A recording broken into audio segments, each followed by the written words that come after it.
मैं कल इस्लामाबाद जा रहा हूँ और बड़ी चांस है कि ये जिस तरह के हालात हैं यहाँ, हालांकि मेरी कोई सब बेल है, मैं और बुशरा बेगम दोनों जा रहे हैं, वो भी बेल पे हैं, लेकिन कोई पता नहीं कि यहाँ क्योंकि कानून इसके ऊपर तो अमल हो नहीं रहा, तो किसी चीज पर मुझे अरेस्ट कर सकते हैं। तो चांस है कि मैं कल अरेस्ट हो जाऊंगा। लेकिन मैं एक चीज क्लियर करना चाहता हूँ, क्योंकि इन्होंने एक पूरा प्रोपेगेंडा किया हुआ है ये गवर्नमेंट, अब तो सारा कुछ ही गवर्नमेंट चैनल्स बन गई ना, तो कोई है ही नहीं जो गवर्नमेंट का प्रोपेगेंडा नहीं कर रही।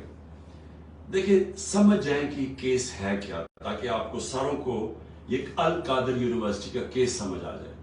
मैं चाहता हूं सारे सोशल मीडिया वाले समझ जाओगे केस क्या है।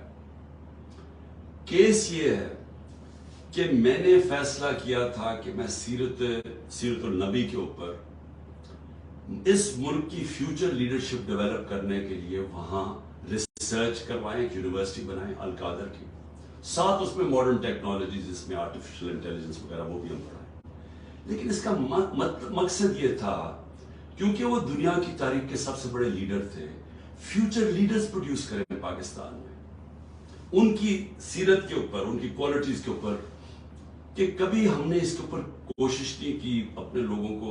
हम दीनी बातें करते रहते हैं, उनकी दीनी साइड, लेकिन उनकी जिंदगी, उनकी जो सुन्नत है उसको अमल में लाने की कोशिश नहीं करते। तो ये मकसद था इस यूनिवर्सिटी का। इसके लिए मलिक रियाज ने कहा मैं स्पॉन्सर करता हूं इसको। ये 2000, ये याद रखें अपडेट्स, दिसंबर 2018 में ये सारी इसकी जमीन खरीदी गई। मई के अंदर मैंने इसकी ओपनिंग की, इसकी ग्राउंड ब्रेकिंग की, मई 2019 में। ये डेट्स याद रखें। इसके ट्रस्ट डीड में वाजे लिखा हुआ है कि जो ट्रस्टीज है, जो मैं हूं और जो बुशरा बेगम क्यों? क्योंकि उनकी बड़ा स्टडी है सीरत नबी पे, उनका इंटरेस्ट है। तो हम ट्रस्टीज वो होते हैं जिनको किसी चीज में ट्रस्ट होता है। मसलन बच्चे कईयों के डिसेबल्ड होते हैं, वो डिसेबल्ड इंस्टीट्यूशंस में इंटरेस्टेड हो जाते हैं, यानी खैराती इदारे ऐसे चलते हैं। तो वो ट्रस्टी बन गए।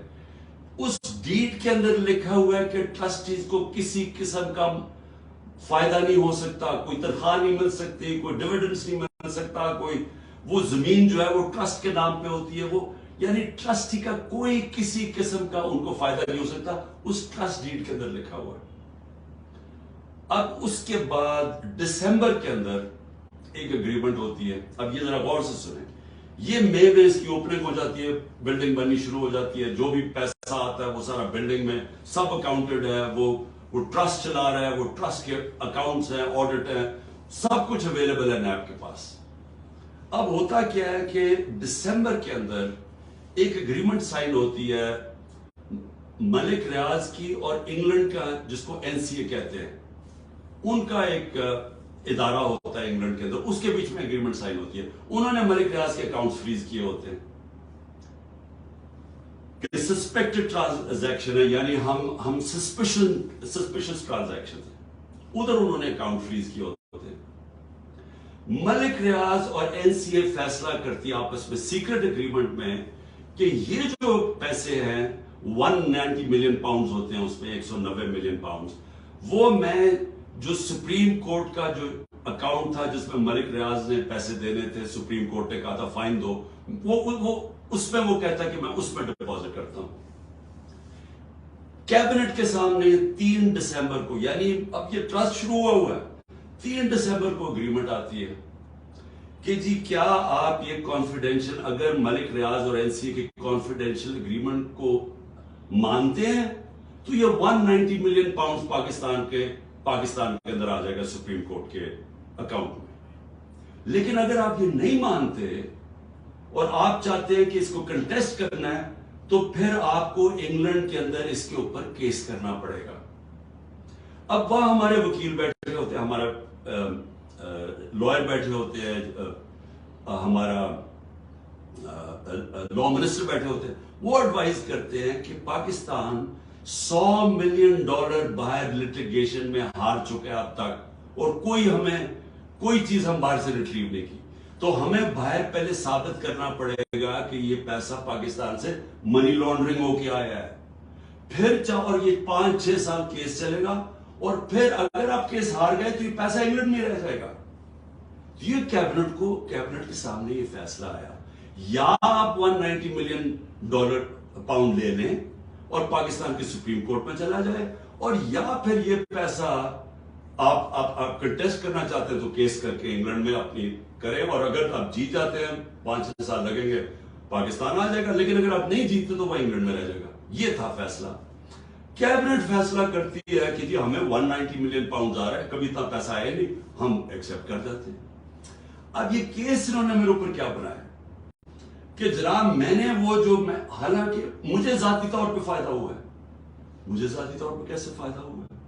وہ جو $190 ملین ہے وہ آج پڑا ہوا ہے سپریم کورٹ کے اکاؤنٹ میں۔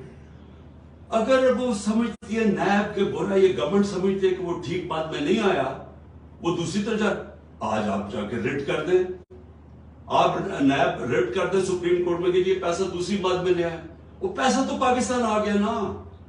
اور مجھے اس سے کیا فائدہ ہوا ہے؟ اور دوسری طرف کہ القادر یونیورسٹی سے مجھے کوئی فائدہ ہوا ہے؟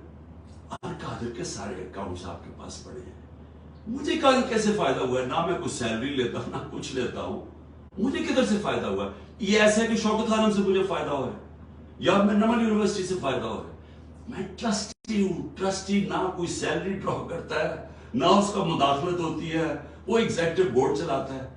یہ ہے کیس جس پہ مجھے انہوں نے وہاں سے اغوا کر کے رینجرز نے پکڑ کے اٹھا کے لے گئے تھے۔ یہ ہے وہ کیس کہ نہ مجھے کوئی فائدہ ہے، نہ کوئی ذاتی فائدہ ہے، نہ وہ ثابت کر رہے ہیں، لیکن کہہ رہے ہیں کہ کیونکہ کیبنٹ میں فیصلہ ہوا آپ کو پتہ نہیں۔ یہ سمجھ جائیں، کیونکہ ہو سکتا ہے کہ مجھے جب کل پکڑے اور انہوں نے ساری چیزیں کرنی ہیں، یہ میں نیب کی انویسٹیگیشن جوائن کر رہا ہوں، میں آپ کو بتانا چاہتا ہوں کہ یہ ہے وہ کیس۔ جی